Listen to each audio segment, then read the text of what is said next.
Doc, ¿qué pasa si yo no puedo recibir hormonas?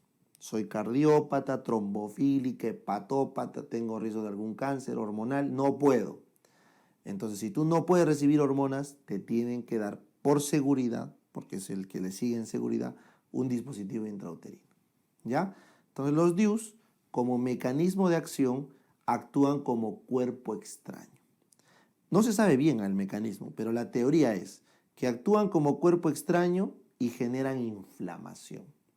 Y esa inflamación evita que el esperma progrese, evita que el óvulo baje y evita que se fecunde. Entonces, todos los efectos del DIU son preimplantacionales. O no deja que se encuentren, o no deja que se fecunden, o una vez fecundados no dejan que se implanten. Pero lo principal es preimplantacional. Ahora, esos son las Ts de primera generación, las inertes. Las Ts de segunda generación le ponían un componente. En este caso le pueden poner cobre, ¿correcto? Entonces tenemos las Ts de cobre. La T de cobre, ¿correcto? Que se le puede poner inclusive una alta carga, ya pasaría a ser tercera generación, T de cobre de alta carga, y las T de cuarta generación que son ya con hormonas. Entonces la T de cobre que están viendo acá, ¿correcto? Ya 380 de alta carga es la T más utilizada de las T de cobre. Puede durar hasta 12 años si la mujer es mayor a 25 años.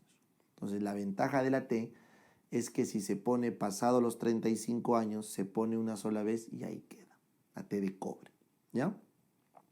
Esta T de cobre, como ves, puede tener una eficacia de hasta 0.2, correcto, de hasta 0.2, pero su tasa de falla, sobre todo en el primer año, puede llegar hasta menos de un 2%, 1.8, 1.9, y en algunos libros le ponen 2%. O sea, se puede expulsar y puede fallar hasta un 2% como máximo en su vida útil. Por eso es muy importante evaluar la T de cobre al mes de la colocación, para ver si no se ha salido en la primera regla. Es muy importante, ¿ya? Entonces, eso es respecto a la T de cobre. Y te preguntarás, ¿para qué sirve el cobre? El cobre se ha visto que es un espermicida y a la vez baja la capacitación espermática. O sea, evita que los espermas se capaciten. ¿Qué es capacitarse? Es perder esa cubierta proteica que tiene. Entonces, el mecanismo de la T de cobre, aparte de la inflamación y cuerpo extraño, es disminuir la capacitación espermática. Te dura hasta 12 años y su tasa de falla máxima en la vida real es 2%, inclusive menos que eso. Por eso es un método muy eficaz, ¿ya? Muy bien. En cambio, la T de levonorgestrel, que vamos a ver acá, la T de levonorgestrel, esta es una T con principio activo que libera levonorgestrel y su duración es menor, 5 años como máximo. ¿Por qué? Porque no se puede poner suficiente cantidad de levonorgestrel para que esto dure más, ¿ya? Su tasa de falla sí es menor, ¿correcto? La tasa de falla de la T de levonorgestrel sí es menos del 1%, inclusive en la vida real. Entonces las tasas de efectividad del levonorgestrel son mucho más eficientes o efectivas que la T de cobre. Es más, se ha visto que tiene alrededor de 0.1 a 0.2 promedio. Así que es bastante seguro. No tan seguro como el implante. El implante es 0.05. Ya, este es un poquito más, pero igual es súper seguro. ¿Ya? Muy bien. Entonces su mecanismo de acción acá por el gestágeno, es espesar el moco de forma local y ligeramente puede tener un efecto neadovulación por absorción sistémica. Pero lo principal es espesamiento del moco a nivel local. ¿Listo? Entonces esas son las dos T's que tenemos para ofrecer a una paciente que no puede recibir hormonas sistémicamente. Ahora tú te preguntarás, ¿este levonorgestrel se distribuye de forma sistémica? Sí. Sí puede haber absorción sistémica y por lo tanto traer los riesgos de las progesteronas, pero es mucho menor respecto a los gestágenos que se dan inyectables en implante o vía oral. ¿Ya? Muy bien, entonces ahora veamos sus efectos adversos. ¿Qué es lo malo que traen estos dispositivos. Entonces, pregunta de examen.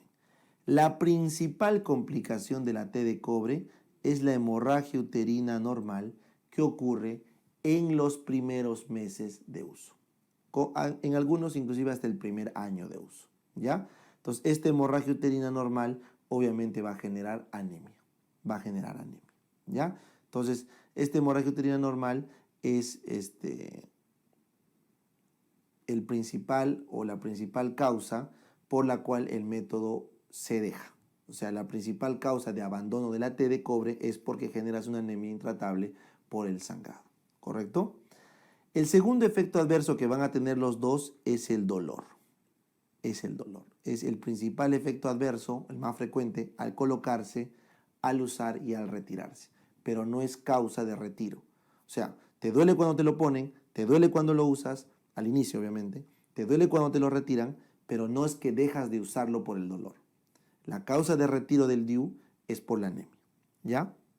Sin embargo, un efecto adverso importante es la hemorragia uterina normal no filiada, que puede ser un cáncer de cervix o un cáncer de útero, y si te coloco una T, voy a sembrar el cáncer.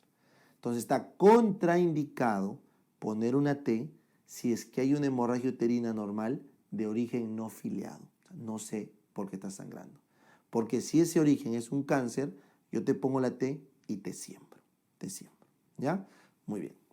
El siguiente efecto adverso, que es también típico de los dos, es la EPI, la enfermedad pélvica inflamatoria.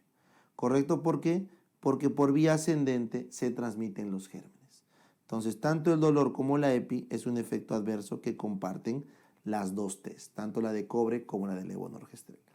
Pero hay una diferencia, y acá quiero que estén atentos.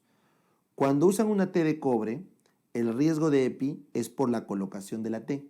Por lo tanto, en 30 días de la colocación, si no hubo EPI, ya no se asocia a la T.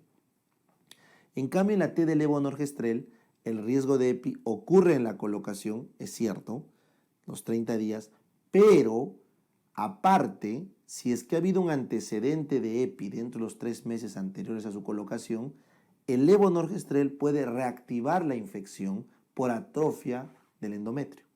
Entonces, cuando una mujer tuvo una EPI de hace 3 meses atrás, no le deberías poner T de levonorgestrel porque tienes riesgo de reactivar esa EPI.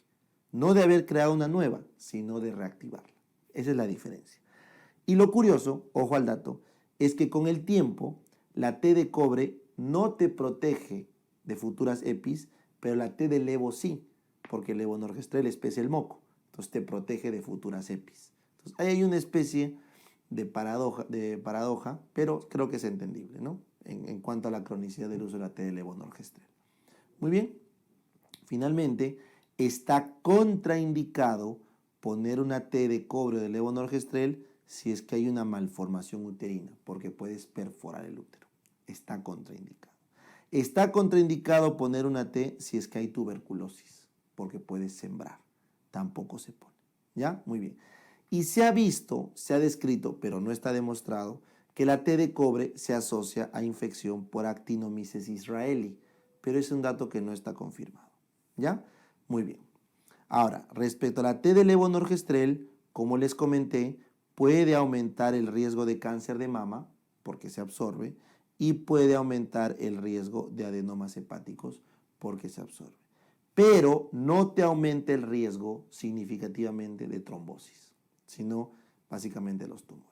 Entonces, esos es los efectos o las contraindicaciones que deberían tener en cuenta para estas T's.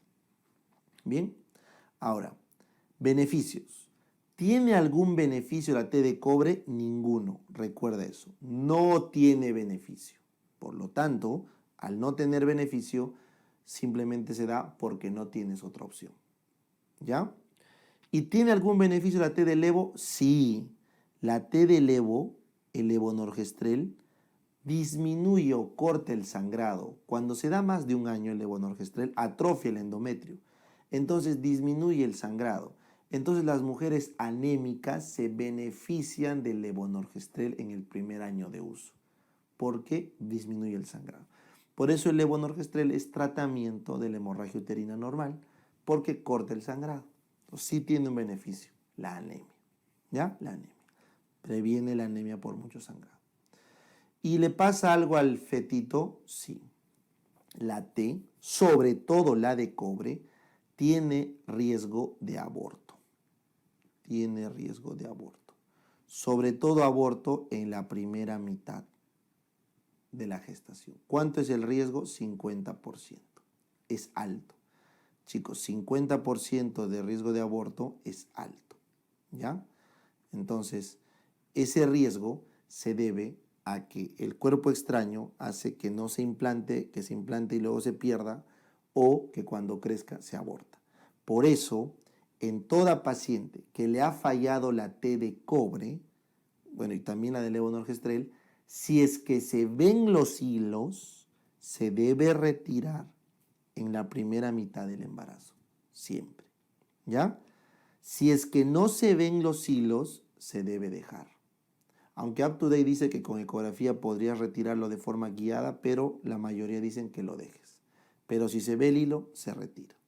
Salvo que la T se haya colocado en una posición desfavorable detrás del saco y es peligroso retirar. Por lo tanto, siempre que tengan una falla de T, tienen que hacer una ecografía transvaginal para ver la viabilidad del saco vitelino del feto, ¿no? Del embrión. Y si está viable, ver la posición de la T para ver si su retiro es seguro. E inmediatamente tenemos que retirar la T. Se retira. Siempre y cuando los hilos sean visibles. ¿Está bien? Eso es lo que se debe hacer. ¿Qué otra cosa hay en el riesgo de embarazo? Las T's aumentan el porcentaje de los embarazos ectópicos, hasta casi un 5%. No es que es un factor de riesgo para ectópico, no te confundas. El factor de riesgo para ectópico es cuando hay lesión de trompa. Pero la T lo que hace es, las mujeres normalmente tienen baja probabilidad de ser un ectópico, pero las mujeres que usan T, si les falla la T, tienen más probabilidad de ser ectópico. Por eso es que cuando ustedes leen, los anticonceptivos hormonales disminuyen el riesgo de ectópico, mientras que las T's aumentan el riesgo de ectópico. Sobre todo la T de cobre, la T de cobre.